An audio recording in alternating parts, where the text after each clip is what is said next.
আজকের তারুণ্য যদি চ্যালেঞ্জ মোকাবেলা শিখতে চায়, আজকের তারুণ্য যদি তার প্রতিটি পদে পদে যে সমস্ত চ্যালেঞ্জগুলো আসবে, বাধাগুলো আসবে, একটা একটা করে ডিঙিয়ে এসে যদি সামনে অগ্রসর হতে চায়, তাহলে তাকে মুহাম্মদ সাল্লাল্লাহু আলাইহি সাল্লামকে পাঠ করতে হবে। তাহলে তাকে মুহাম্মদ সাল্লাল্লাহু আলাইহি ওয়াসাল্লামের সিরাত অধ্যয়ন করতে হবে। কিভাবে একজন মানুষ সাফল্যের চরম শিখরে পৌঁছতে পারে, পৃথিবীর ইতিহাসে মুহাম্মদ সাল্লাল্লাহু আলাইহি সাল্লামের চাইতে উজ্জ্বল এবং উৎকৃষ্ট আরেকটি উদাহরণ আপনার খুঁজে পাওয়া কঠিন হবে। তারুণ্যের জন্য নবী করিম সাল্লাল্লাহু আলাইহি সাল্লামের যে সমস্ত অবদান আছে, তার মধ্যে একটা হলো যে তিনি আমাদেরকে জীবনে চ্যালেঞ্জ এবং বাধা উতরাবার পথ শিখিয়ে গেছেন হাতে ধরে।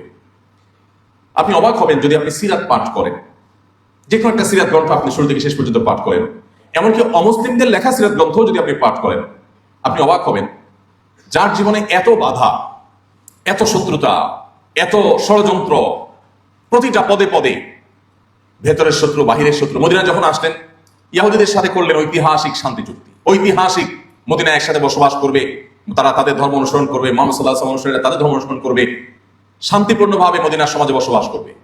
চুক্তি হলো, কয়দিন পরে শুরু হলো তাদের ষড়যন্ত্র এবং শয়তানি। চুক্তি ভঙ্গ করে তারা গোপনে গোপনে আতাত করে করে মুসলমানদের শত্রুদের সাথে হাত মিলাতে শুরু করলো।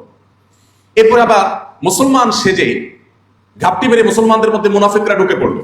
একদিকে মক্কার মুশরিকদের শত্রুতা, অপরদিকে মদিনার ভেতরের, একদিকে ইহুদিদের শত্রুতা, অপরদিকে মুনাফিকদের শত্রুতা। এত মুখী চ্যালেঞ্জ মোকাবেলা। এরপর আবার অর্থনৈতিক চ্যালেঞ্জ।